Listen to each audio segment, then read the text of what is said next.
तो बोले हाथी ने गिराया है, तुम तो भैंस हो, तुमको थोड़े पकड़ेगी। बोले पुलिस का क्या भरोसा, अगर हाथी नहीं मिलेगा तो भैंस को ही अरेस्ट करके ले जाएंगे। पुलिस तो किसी को ले जाती है, अपना पल्ला बचाना। और बोले ले जाएंगे तो बंदर तो बड़ा चंचल होता, होशियार था, हनुमान जी की क्वालिटी का बंदर रहा होगा। तो उस बंदर ने कहा अगर ले भी गए तो फिर क्या है, वहां से छूट जाओगे कोर्ट से कि तू भैंस है, तू हाथी नहीं है, जाओ। बोले कोर्ट में ये सिद्ध होने में 20 साल निकल जाएंगे कि ये भैंस है कि हाथी है। तो 20 साल तो टाइम बर्बाद हो जाएगा। कोई भी केस हो कोर्ट में सिद्ध होने में ही 20 साल निकल जाते हैं, 1-2 पीढ़ी गुजर जाती। तो भैया तुम बड़े कि ये बड़े, ये कौन सिद्ध करेगा। ताली बजा दो। आप भी बड़े हैं, वो भी बड़े हैं, अलग अलग विभाग में बड़े हैं, क्योंकि दोनों खड़े हैं और दोनों गुरुदेव के चरणों में पड़े हैं, तो दोनों बड़े हैं। आशीर्वाद है। बैठी। तो कलेक्टर उसी स्कूल में कार्यक्रम करने गया तो उसके मन में माँ की याद आ गई, तो माँ से मिलने गया। लोगों को बड़ी खुशी थी, मेरे गांव का कलेक्टर है, गांव में आया है। गांव का कोई मिनिस्टर बन जाए, कलेक्टर बन जाए, इंस्पेक्टर बन जाए, एसपी बन जाए, प्रधानमंत्री बन जाए, मुख्यमंत्री बन जाए, तो गांव के लोगों को बड़ी खुशी होती है कि मेरे गांव का सम्मान बढ़ गया। इसलिए आप जब ऐसे ऊंचे ऊंचे पदों पर पहुंचना तो अपने ग्रामवासियों को भूल न जाना, उनके लिए थोड़ा विशेष कार्य कर देना, ताकि वे जो तुम्हें याद कर रहे हैं उनकी याद खुशियों से भर जानी चाहिए। विशेष कार्य कर दो। तो गांव के लोग बोले चलो आपको आपके घर ले चलते हैं, बताते हैं। वो घर गए, वहां क्या देखा, सवेरे सवेरे आज माँ की मृत्यु हो चुकी है, माँ की लाश पड़ी है और लाश के पास में एक लेटर लिखा हुआ रखा है कि बेटे मैं तो मर रही हूँ लेकिन तुम्हें आशीर्वाद दे रही हूँ, तुम लंबी आयु को प्राप्त करो। तुम्हारी पत्नी और तुम मेरे से नफरत करते थे क्योंकि मेरे एक आँख नहीं थी, मैं कानी थी। तुम्हारी पत्नी मुझे कानी समझ करके कहती रहती थी काना को देखने से अशुभ हो जाता है, लेकिन मैं कैसे कानी हुई ये कहानी थोड़ा लिख देती हूँ। बेटा बचपन से तेरी एक आंख चली गई थी, बहुत डॉक्टरों को दिखाया, डॉक्टरों ने कहा अब इसकी आंख नहीं ठीक होगी, अगर कोई अपनी आंख दे दे तो लग सकती है। तो मैंने अपनी आंख निकाल कर तेरे को दिया था, तब से तू तो आंख वाला हो गया और मैं कानी हो गई। लेकिन मेरे कानी को देख करके तेरी पत्नी ने नफरत किया, इस बात का दुख तो हुआ, पर मुझे खुशी है कि मेरा बेटा आंख वाला हो गया। मेरा अपमान कितना हुआ कोई बात नहीं। ऐसा लेटर में लिखा था कि मैं जा रही हूँ पर तेरे लिए जन्म जन्म आशीर्वाद देती हूँ, तू सुखी रहे। तो कलेक्टर उस चिट्ठी को लेकर के दिल से लगा कर रोता है और कहता है अगर ये बात पहले पता चल जाती तो मैं अपनी माँ को कभी दूर नहीं करता। आपकी माँ, आपके पिता, आपके गार्जियन, आपके पालन पोषण करने वाले लोग कितने कितने दुख उठा करके, कष्ट उठा करके तुमको सुविधा देते हैं, तुम्हारा पालन पोषण करते हैं, उनका सदैव ख्याल रखना। कहीं वो कलेक्टर की बहू की तरह उनको अपमान मत कर देना, उनका सम्मान रखना। वे भले काने हैं पर तुमको तो उन्होंने आंख दिया है, इतना सुंदर शरीर दिया है। ये कहानी हमें सिखाती है कि शरीर तो सभी का नश्वर है और सभी की मृत्यु होती है, लेकिन आत्मा अजर अमर है, आत्मा कभी मरती नहीं। और इस आत्मा का जन्म वही होता है जहाँ तुम्हारा लगाव होता है। इसलिए मैं निवेदन करूँगा, ऐसे कर्म करो, ऐसा पुण्य करो, ऐसी भक्ति करो कि तुम्हारी आत्मा की सद्गति हो। और पूर्व जन्म पुनर्जन्म ये भी होता है, बहुत इसकी कहानियाँ भी आपको सुनने को मिली है। अभी एक बालक, बड़ी मज़े की बात है, एक आदमी की मृत्यु हुई तो अपनी बेटी का बालक बनकर पैदा हुआ।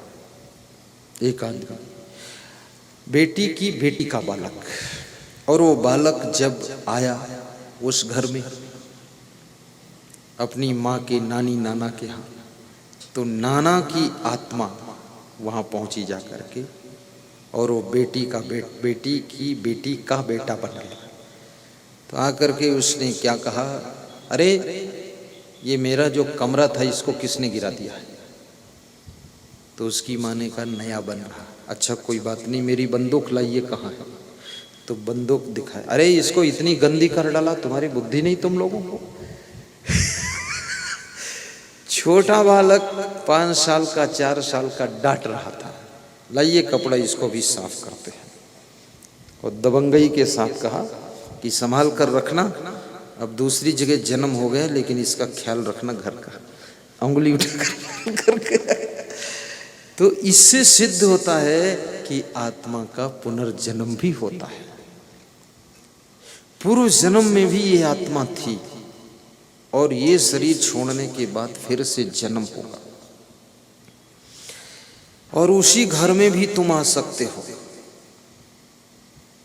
जिस घर में तुम थे, मरकर उसी में भी आ सकते हो, फिर से नाती पोता बनकर आ जाओगे, और दूसरे जिले में भी जा सकते हो, और दूसरी जाति में भी जन्म हो सकता है। इसलिए जाति पाति संप्रदाय मत मजहब इसका जहर मत फैलाओ। आज इस जाति में जन्म हुआ है, कल आत्मा की कोई जाति पाति मत मजहब संप्रदाय नहीं होता है। देश प्रदेश का भी भेद आत्मा में नहीं होता है। पंजाब की एक आत्मा ने राजस्थान हनुमानगढ़ जिले में जन्म लिया है, और वो जब 4 साल का था बोलता था मैं पंजाब का रहने वाला हूँ, अबोहर जिले का हूँ, मुझे ले चलो वहाँ। तो लोगों ने उसके ऊपर कुछ मंत्र जंत्र कराया कि ऐसे बोलता बालक है। 8 साल का हुआ तो ज़्यादा बोलने लगा, तो लोग गाड़ी में बिठा कर ले गए पंजाब अबोहर जिला। गाँव में जब पहुँचे रास्ता बताता गया, इधर मुड़ो ये घर मेरा। वहाँ पहुँचे तो अपने पिता के उसने पैर छुए और माँ के पैर छुए और भाइयों को धन्यवाद दिया और कहा मेरा ये घर है, मैं यहीं था पहले, और मेरे चाचा ने मेरी हत्या किया था और मुझे रेलवे लाइन पर मेरी लाश को डाल दिया था मार करके मुझको। ये मेरा चाचा खड़ा, ये हत्यारा है, ये जमीन के चक्कर में मेरी हत्या किया था। चाचा के पाँव के तले जमीन खिसक गई, ये कहाँ से पोल खुल गई, पाप का बंडा फूट गया। पुलिस आई, सब बयान लिए गए, सब चर्चित विषय फैल गया। वो कहाँ की पंजाब की आत्मा हनुमानगढ़ जिले में आकर पाकिस्तान बॉर्डर पर जाकर के जन्म लिया राजस्थान में, इतनी दूर। अब ये आदमी को राजस्थान जाना हो, पंजाब से ट्रेन से जाएगा, एरोप्लेन से जाएगा, बस से जाएगा, गाड़ी से जाएगा, लेकिन ये आत्मा किस वाहन से बैठ कर आई ये तो बताओ। और सारे वहाँ बयान बता रही, ये मेरा कमरा था, यहाँ मैं रहता था, इस जगह मेरी हत्या हुई थी, ये स्थान है, यहाँ मैं मारा गया था और यहाँ लाश लेटाई गई थी मेरी। ये मर गया शरीर, फिर भी वो आत्मा कैसे देख रही कि मेरी लाश कहाँ डाली गई है, उसको कैसे ज्ञान ये रहा, मार कर डाला गया। बहुत विचित्र है। इसलिए मैं कहूँगा आत्मा का कोई जाति पाति नहीं है। तुम मर करके संत भी हो सकते हो, मेरे जैसे महात्मा बन सकते हो, अच्छे कार्य करो, मन पवित्र करो, संत हो जाओ। और ये भी बताऊंगा मैं, तुम्हारी मृत्यु होगी, तुम उत्तर प्रदेश में जन्म भी ले सकते हो। अगर तुम मरते समय गुरु जी का ध्यान करोगे, याद आ गई, तो ये आत्मा खट से उस प्रदेश में जा सकती है। रसखान नाम का एक कवि हुआ है, उसने कहा है कि जब मरूं तो मेरा जन्म वहाँ हो जहाँ कृष्ण भगवान, पंछी बनूं तो उस पेड़ पर रहूं, बसेरा करूं जहाँ कृष्ण बांसुरी बजाते हैं डाल पर बैठकर। अगर पशु बनूं तो नंद बाबा की गायों में बछड़ा बनकर आऊं ताकि कृष्ण पीछे से डंडा मारे और बांसुरी सुनाए। क्या प्रेम उसका है, रसखान कवि। नित नंद की धेनु मझारन में, ऐसी श्रद्धा उसकी। अभी आपने एक कथाकार का नाम सुना होगा, मुरारी बापू, राम कथा सुनाते हैं। तो उनका जहाँ घर है तलगा जरडा गांव में, वहाँ पर 70 भक्तों के बंगला बने हुए हैं। वो भक्त लोग उनके दर्शन के लिए वहीं जाकर घर बनाए हैं।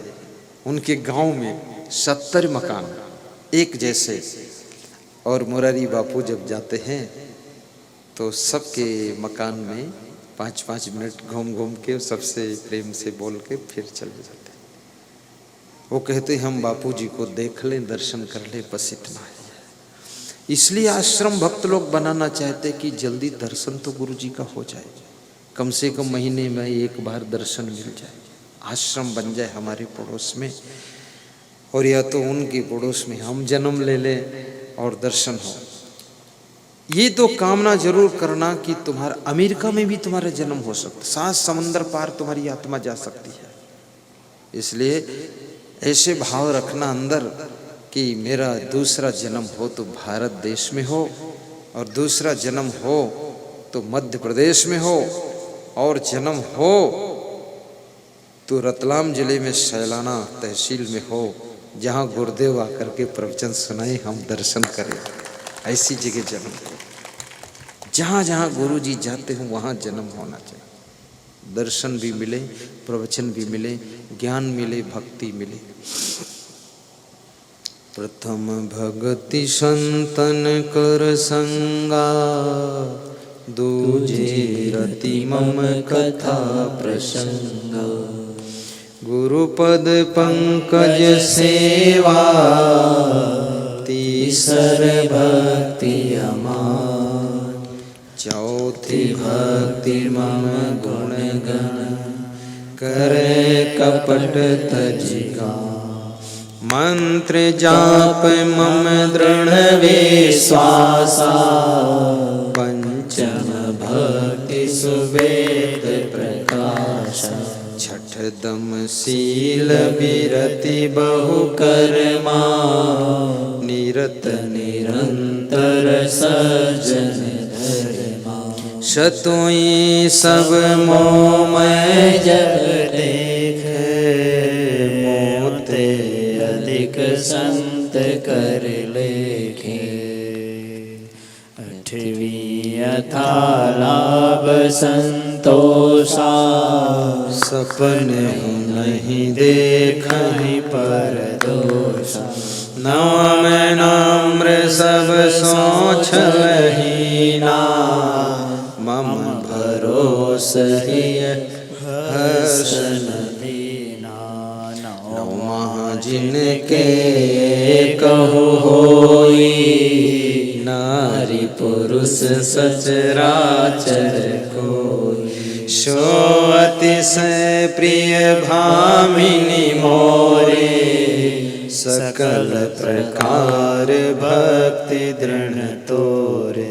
प्रथम भगति संतन कर संगा, धन्य हो आप, महान हो। सब लोग दोहराइए मेरे साथ।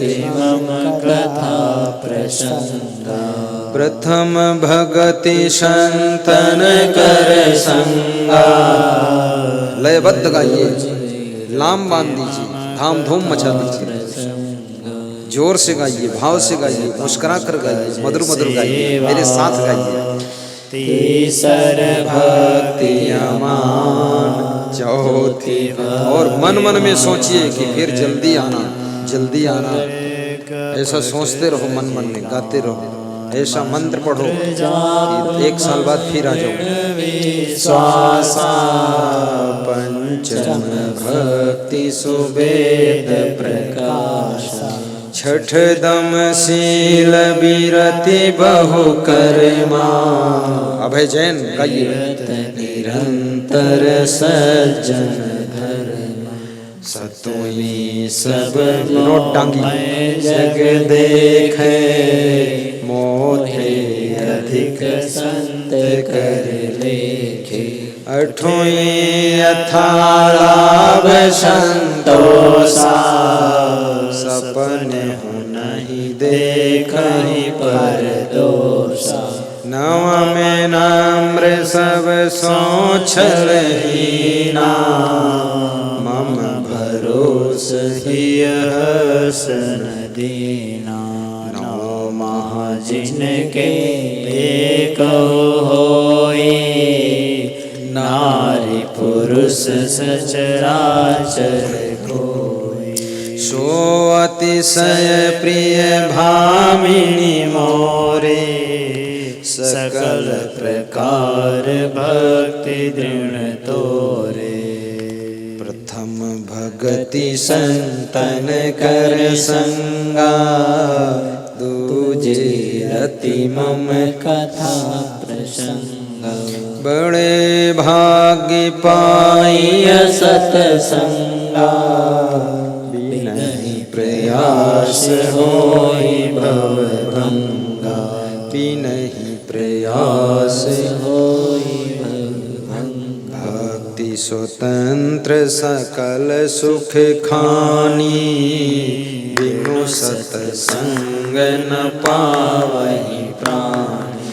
अति हरि कृपा जाहि पर होई पाव दे यही मार्ग सोई। पाँव दे यही मार्ग सोई। परहित सरिष धर्म नहीं भाई पर पीड़ा सम नहीं अधमाई। पर पीड़ा सम नहीं अधमाई। मुदु मंगलमय संत समाजो जो जग जंगम तीरथ राजो। मुदु मंगलमय संत समाजो जो जग जंगम तीरथ राजो। बोलिए सद्गुरु भगवान की जय। 5 बातें और याद रखना। नंबर 1, मांस मछली अंडा नशा शराब जुआ ताश बीड़ी सिगरेट गांजा चरस तंबाकू इसका सेवन न करना।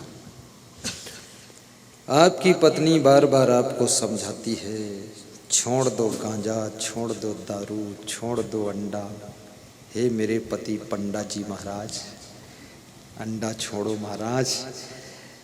तुम नहीं छोड़ते हो, लेकिन तुम एक बात तो देखो, तुम्हारी जो पत्नी है ये तुम्हारे को पाने के लिए इसने अपने माता पिता को छोड़ दिया, तुमको पाने के लिए भाई बहन को छोड़ दिया, बचपन की सहेलियों को छोड़ दिया, जिनके साथ खेलती थी, दौड़ती थी, ही हंसती थी उनको सबको छोड़ दिया। वो गांव छोड़ दिया, जिला छोड़ दिया, सिर्फ पति को प्राप्त करने के लिए। और इस पति को सोचना चाहिए कि आज पत्नी ये नहीं कह रही कि तुम अपना घर जिला छोड़ दो, वो कह रही है बस दारू छोड़ दो, अंडा छोड़ दो। तो वह पति धन्य है जो अपने पत्नी के एक बार कहने से ही सब छोड़ दे, अपने को मोड़ दे, गुरु जी से जोड़ दे छोड़ देना। और ये भी निवेदन करूंगा, दूसरी बात, किसी से ईर्ष्या न करना। ईर्ष्या करने से उम्र कम हो जाती है। जलन मत करना। किसी की उन्नति को देख करके अपनी उन्नति करने का संकल्प लेना। किसी का अच्छा मकान देखकर ऐसा सोचना मैं भी अच्छा बनाऊंगा, ऐसा। किसी की गाड़ी देखकर ये सोचना मैं भी ऐसी गाड़ी लाऊंगा। ये मत सोचना कि इसकी गाड़ी का एक्सीडेंट हो जाए, ये मर जाए। ऐसा अशुभ चिंतन मत करो। धन्यवाद दीजिए जिनके पास गाड़ी है, मकान है। नंबर 3, अपनी कमाई में कुछ न कुछ दान भी करना। कुछ गरीबों को दान देना, जिनके पास कपड़े नहीं हैं उनको कपड़ा भी दान कर देना, कभी कभी भंडारा भी कर देना, भोजन भाव खिला देना लोगों को। और कभी कभी तुमको दिखे कि कोई ज़्यादा तकलीफ में है, थोड़ा पैसा भी दे देना, 200-400।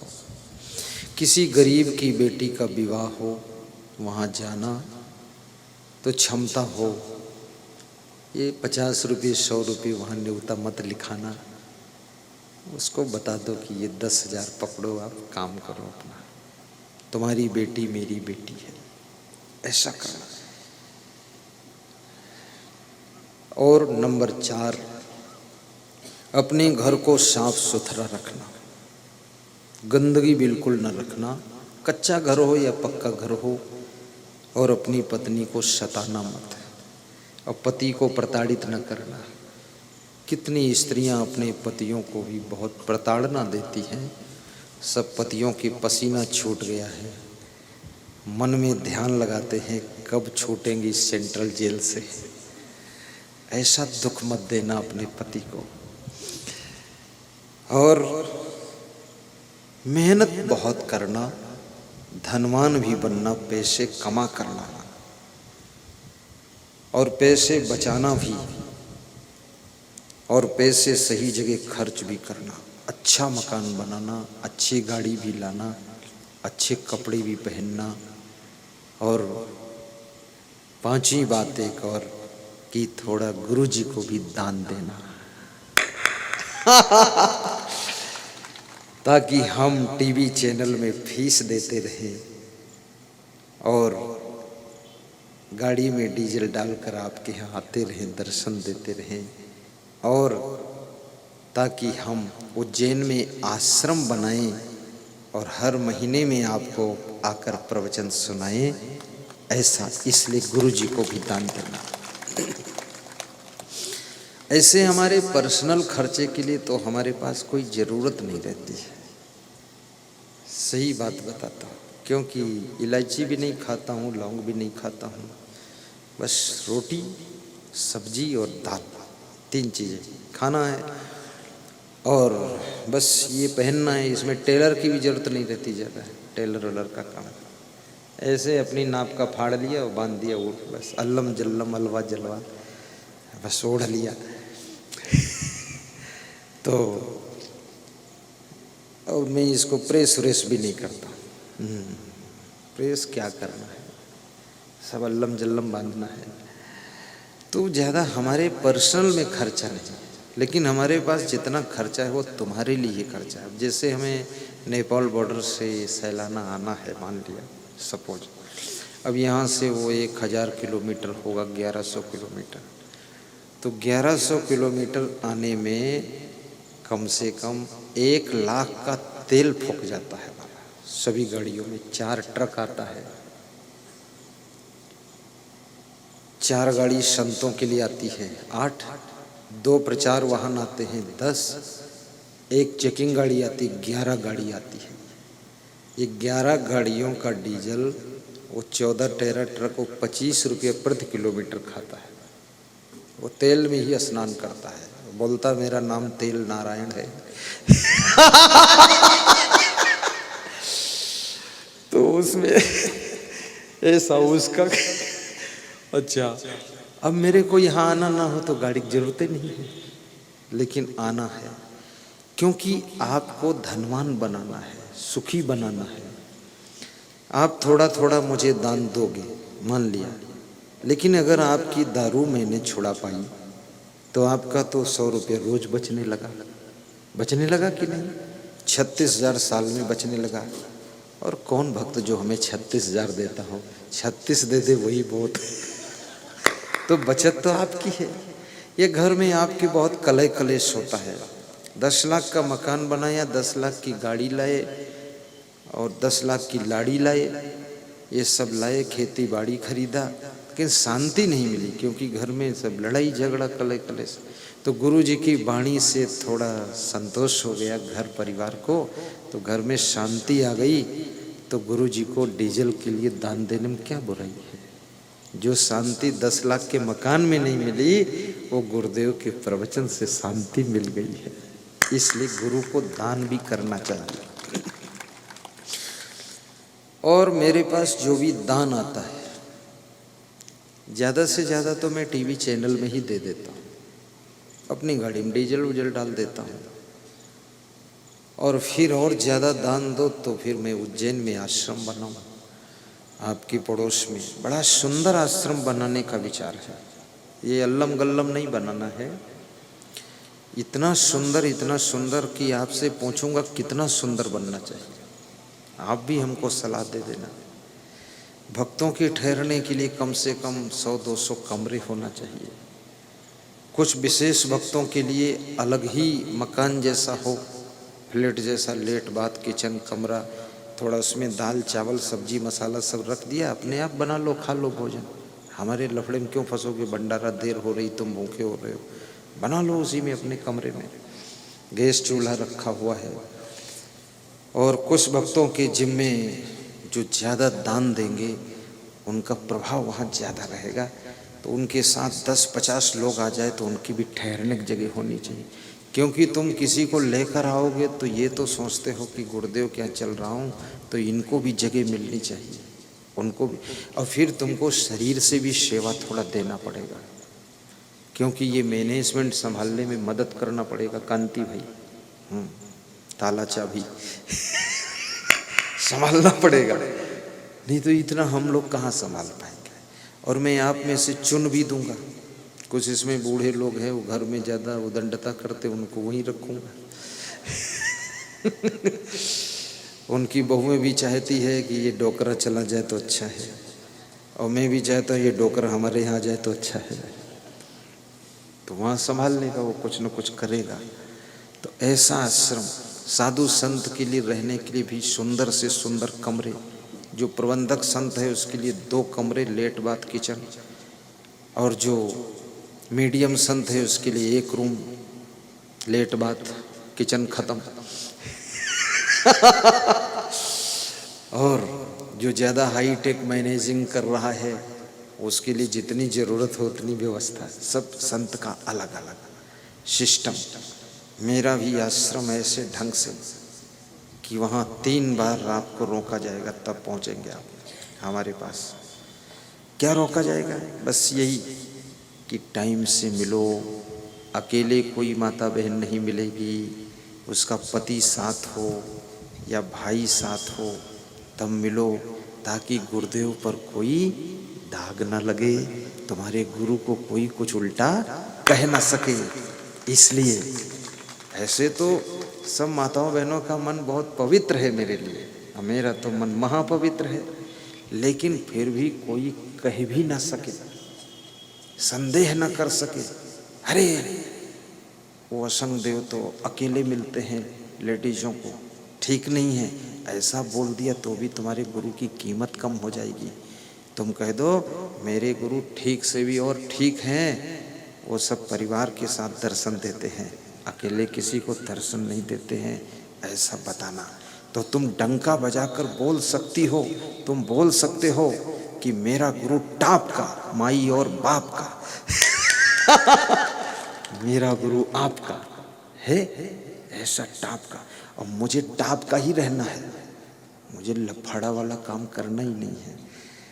और बचपन से ही मैं साधु हूँ, पूर्व जन्म में भी मैं साधु था, बहुत बड़ा विद्वान था पूर्व जन्म में भी। अभी मैं गीता और वेद उपनिषद पढ़ता हूँ तो मुझे लगता है ये मेरा पहले का भी पढ़ा हुआ है। और तुम सुनोगे तो आश्चर्य मानोगे, मैं संस्कृत केवल 8वीं तक पढ़ा हूँ, और गीता की श्लोक ऐसे बोलता हूँ झरझर झरझर, जैसे आंधी चलती। आज तो आंधी चलाया नहीं मैंने, आज तो बिल्कुल मधुर हवा चलाया है। मैं बोलता हूँ प्रजहात, थोड़ा बोल के दिखा देता हूँ प्रजहात यदा कामान सर्वान पार्थ मनोगतान आत्मन एव आत्मना तुष्टा स्थित प्रज्ञा तदा उच्यते। ये स्थित प्रज्ञ के लक्षण बोल रहा हूँ। दुखेश अनुद्विग्नमनः सुखेश विगत अस्पृहा वीत राग भय क्रोधा स्थित धीमन उच्यते यह सर्वत्र अनविष्णेहा तत तत प्राप्य शुभा शुभम न अभिनंती न द्वेष्टि तस्य प्रज्ञा प्रतिष्ठिता तानि सर्वाणि संयम युक्त आसीत मत्परा वसे ही यश इंद्रियाणि तस्य प्रज्ञा प्रतिष्ठिता यदा संगर्ते चयम कुरोम वंगानि सर्वसा इंद्रियाणि इंद्रियार्थेभ्यः तस्य प्रज्ञा प्रतिष्ठिता यदा विनियतम चित्तम आत्मन एव अवतिष्ठते सर्व कामेभ्यः निस्पृहा इंद्रियाणि इंद्रियार्थेभ्यः तस्य प्रज्ञा प्रतिष्ठिता। अमानित्वम आदम ज्ञानी के लक्षण बता रहा हूँ। अमानित्वम आदम्भित्वम अहिंसा शांति आर्जवम आचार्योपासनम स्थैर्यम शौचम आत्म विनिग्रह इंद्रियार्थेषु वैराग्यम अनहंकार एव च जन्म मृत्यु जरा व्याधि दुख दोषानु दर्शनम असक्ति च अनविस्वगा पुत्रदार ग्रहादिषु नित्यम च समचित्तम इष्टान निष्ठोपपत्तिषु मयि च अनन्य योगेन भक्ति अव्यभिचारिणी विविक्त देश सेवित्वम आरती जन संसदी अध्यात्म ज्ञान नित्यत्वम तत्व ज्ञानात् दर्शनम एतत् ज्ञानम इत प्रोक्तम अज्ञानम यत अतः अन्यथा। धड़ धड़ धड़ ये पूर्व जन्म का याद है। पूर्व जन्म में भी हम साधु थे। हमारे गुरुजी बताते थे तुम काशी में साधु थे, बनारस में तुम्हारा नाम संत प्रसाद साहब था, ऐसा गुरुजी बोले। मेरी माँ कहती तुम काशी में थे, वहाँ के महंत थे और प्रवचन देते थे और मैं उनका दर्शन किया था। मैंने सोचा था कि तुम मेरे घर जन्म लो, तो वही तुम मेरे घर जन्म लिए, वो मर गए, तुम पैदा हो गए और तुम वही महात्मा हो। और उनके साथ भी 200-400 लोग चलते थे, अब तुम्हारे साथ ज़्यादा लोग रहते हैं, ठीक है, तुम बड़े संत हो गए। तो मैंने माँ से कहा कि मैं वही हूँ। बोले बचपन से वही लक्षण दिख रहे थे, चाल ढाल बोली सब तुम्हारी। तो पूर्व जन्म में भी संत था। अब अगले जन्म में मैं संत नहीं बनूंगा, न गृहस्थ बनूंगा। अगले जन्म में हम जन्म ही नहीं लेना चाहते हैं, मोक्ष प्राप्त करना चाहते हैं, मोक्ष। निर्मा अब आप कहोगे तो एक बार और जन्म ले लूंगा। अब मत लो, ना हमें जन्म दिलाओ ना तुम जन्म लो, सब मुक्त हो जाओ, बस मोक्ष प्राप्त। तुम्हारा खैर इतना जल्दी मोक्ष नहीं होगा, अभी तुम्हें और चक्कर काटना पड़ेगा। पर तुम्हें तारने के लिए कोई और महान संत की आत्मा आएगी। निर्माण मोहा जित संग दोषा अध्यात्म नित्या विनिवृत्त काम द्वंद्वैर्विमुक्ता सुख दुख संगैः गच्छन्ति अमूढ़ा पदम अव्ययम तत् गच्छन्ति अमूढ़ा पदम अव्ययम तत्।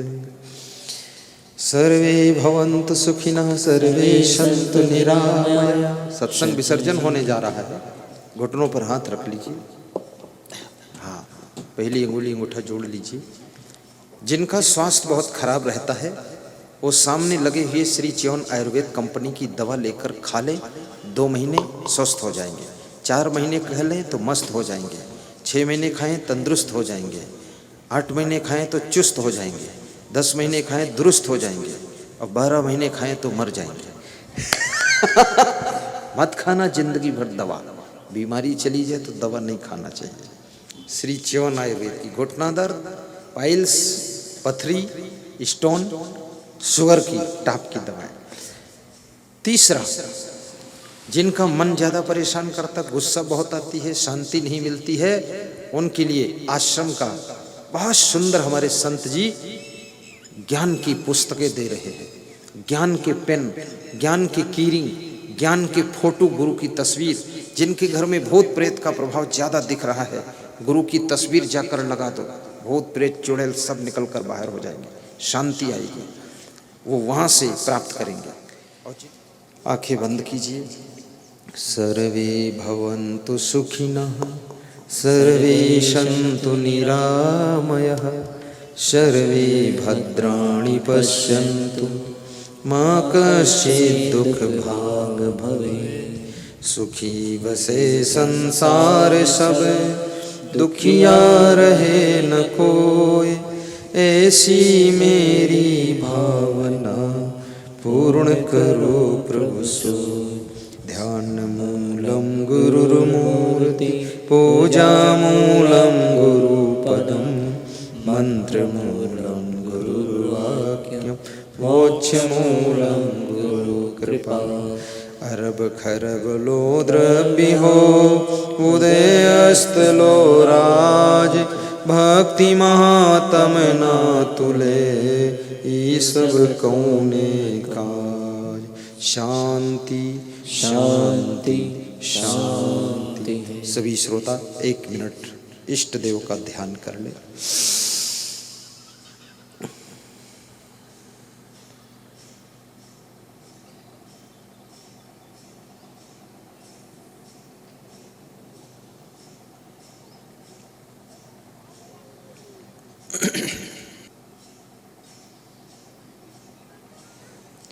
दोनों हाथ स्पर्श करके कोमल अंगुलियां बंद आँखों के ऊपर स्पर्श करें। जोर से आँखों की भौहों को दबाएं और नैन खोलकर दर्शन करें।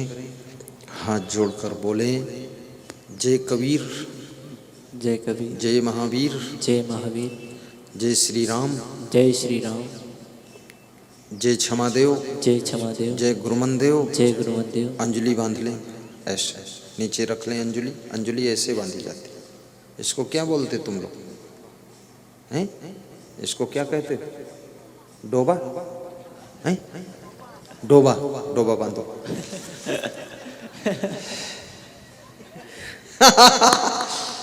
अलग देश की भाषा है। अब 1 कहूँगा तो झुक जाना, सिर झुकाना, पीठ झुकाना, बोलना साहिब, और 2 कहने पर सिर पीठ उठा के दर्शन करना, बोलना बंदगी। 1 साहिब, 2 बंदगी, 1 साहिब, 2 बंदगी, 1 साहिब, 2 बंदगी। ताली बजा दो।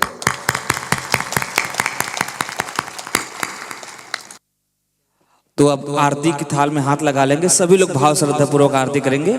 बोलिए सद्गुरु देव की देवा, जय असंग जय असंग जय असंग देवा। वाणी कितनी विनीत बोल मधुर मेवा, वाणी कितनी विनीत बोल मधुर मेवा। जय असंग जय असंग जय असंग देवा, जय असंग जय असंग जय असंग देवा। वाणी कितनी विनीत बोल मधुर मेवा, वाणी कितनी विनीत बोल मधुर मेवा।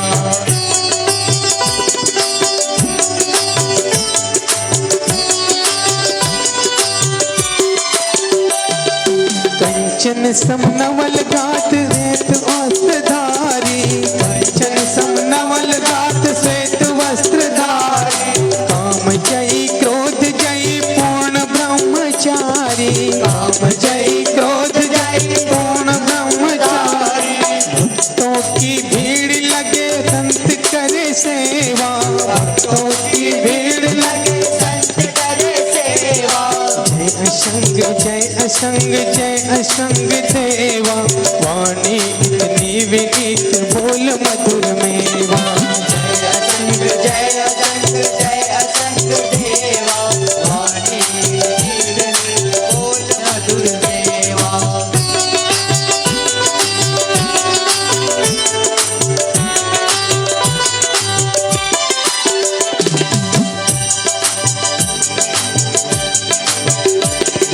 करते उपकार सदा भक्तों का भारी, करते उपकार सदा भक्तों के भारी। ज्ञान के निधान सकल पाप पुंजहारी, ज्ञान के निधान सकल पाप पुंजहारी। वंदनीय दर्शनीय पूजनीय देवा, वंदनीय दर्शनीय पूजनीय देवा। जय असंग जय असंग जय असंग देवा, वाणी कितनी विनीत बोल मधुर में। जय असंग जय असंग जय असंग देवा, वाणी कितनी विनीत बोल मधुर मेवा।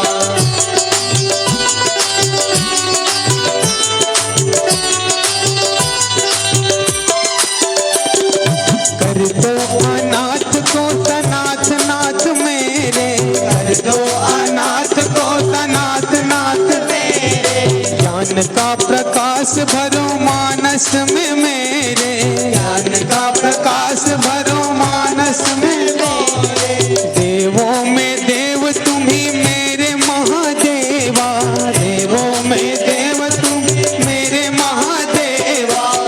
असंग जय असंग जय असंग देवा वाणी कितनी विनीत बोल मधुर मेवा जय असंग जय असंग जय असंग देवा वाणी कितनी विनीत बोल मधुर मेवा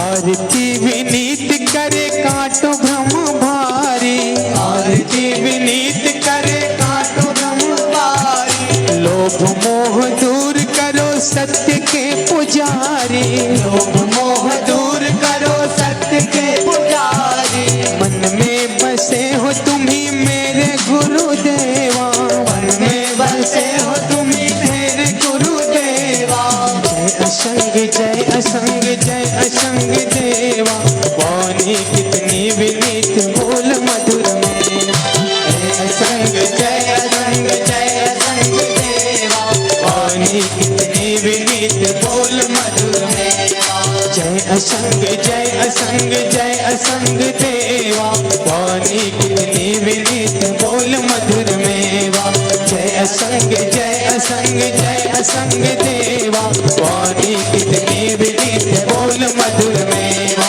जय असंग जय असंग जय असंग देवा वाणी कितनी विनीत बोल मधुर मेवा। बोलिए सद्गुरुदेव की जय।